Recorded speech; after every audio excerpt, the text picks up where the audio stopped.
Well, Darren, thank you. A 1-0 defeat today. I'm assuming huge frustration and disappointment from the dressing room. Well, obviously, you can imagine what sort of dressing room it is. When you know how big and important the game was, and the 3 points. Total dominance in the first half, and really we had to score really in the first half. I felt we didn't really have to score, but we just said to half time, don't change anything.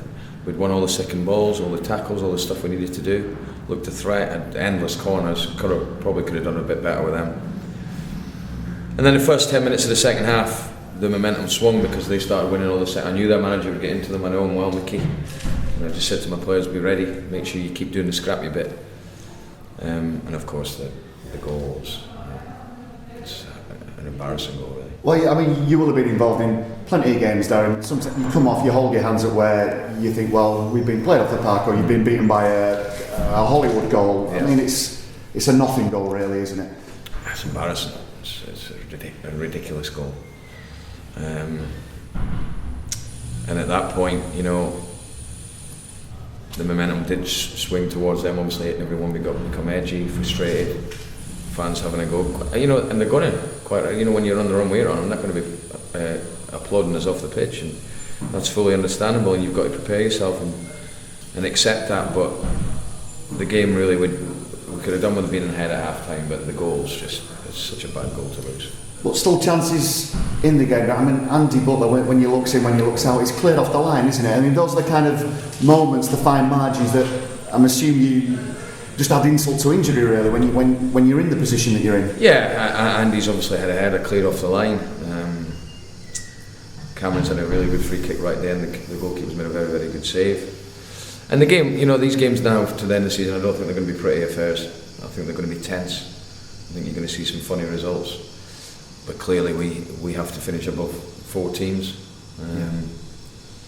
And if I'm going to be quite honest, I'd take where we are at the moment in the season, because we really are, as we have been really since I've come in the building, when we were second bottom in the relegation fight.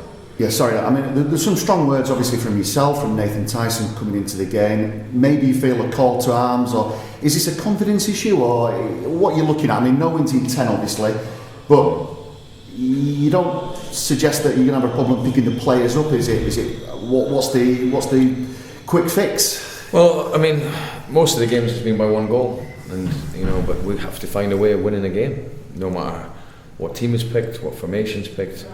It's just, you know, finding a way of winning a game of football and then going again. At the moment, we're finding it extremely difficult, and you can say that, you know, we were unlucky and all the rest of it. It doesn't matter. We have to find a way of winning a game of football, and I have to remain positive. I'm their manager. I have to make sure that they go into Tuesday night's game, which will be a battle, derby against Scunthorpe. And if we can find a performance for 90 minutes as opposed to the 45 we've seen today. And Ricardo Calder, of course, brought into the team today for his debut. A tough game to come into as well. But how do you feel he did? I thought he did well for a first game, handled the situation well, because, as you say, it's a tough one to come into, a relegation fight. Could have had a penalty, I felt, in the first half when he's pulled back. But no, I thought he did fine. I was pleased with Ricardo. I can't have any complaints with that boy, because he showed a good temperament in a very tense affair.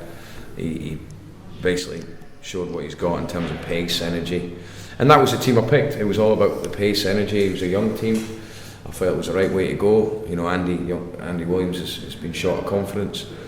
I had obviously a choice to make between Avina and Sinclair in terms of going back to a back 4, because I wanted Andy Butler back in the team, who I thought did well.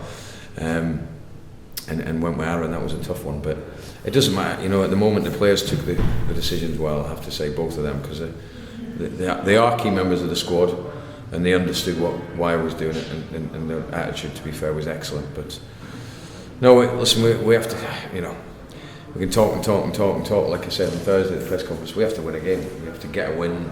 You know, and you can put it in a different way, and this is what I will say, is if you win on Tuesday, you're 5 points off Blackpool. You know, we're 5 points out of it, and that's not a bad gap at this stage. And are you satisfied, Darren, that you've seen the hurt from the players in the dressing room as well? Is that the response that you're looking for? Yeah, listen, I'm not going to be criticising my players. What I say in the dressing room will stay. I'm not seeing a bunch of lads that are chucking it, that are not having a right go. What I am seeing is, at the moment, for whatever reason, we're not getting that little bit of luck you might need. We're not. Today was maybe not too bad, but before today I felt we weren't getting enough shots and crosses in the box. But certainly in the first half we did all that.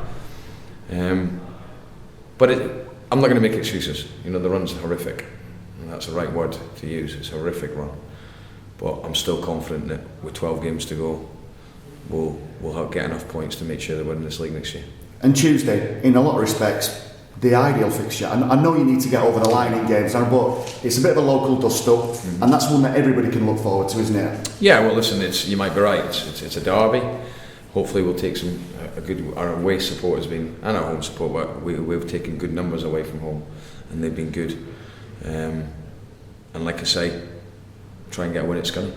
Can I just ask you lastly, a bit of news, Darren, obviously with Nathan Tyson and James Coppage. I know James not involved today, but new deals for the pairing. And Nathan Tyson put in a massive shift as well today. Maybe a little bit luckless in the final third, but another massive shift from him. Yeah, you know what you're going to get off Tyson. And to be fair, he felt his back quite early in the game, but managed to carry on. We'll have to have a look at that tomorrow. But no, it was good news for the club in general of two key players, experienced players signing new deals. When I spoke to the board about it, they were very good. Because given the age of them, we didn't stop us doing the deals. We want to make sure they stayed. They're part of certainly the future. Yeah, but no substitute for experience at this level from those two, and that's what they bring, especially in this current predicament, Darren, as well. Well, what they bring is a great example to the rest. The way they train, the way they look after themselves, and the way, like you see, when they perform. It's always 100%, and I think that's great because we've got a lot of young boys, and it's important, doubly important at the moment. I protect them and look after them. And make sure I use my experience because it is difficult for them. There's no question about that. And the midfield was made up of loan signings today, wasn't it? Yeah, well, apart from Luke, the rest. And I thought they did fine. It was a young team. It was a young team that had energy in it. Lyndon Gooch, I thought, was very good actually. But no, we've got to go again, and we have to try and we'll do all we can to get out of the rut we're in. But I remain positive. Not many people maybe will at the moment. A lot of people were looking and thinking we're going to go down. Yeah.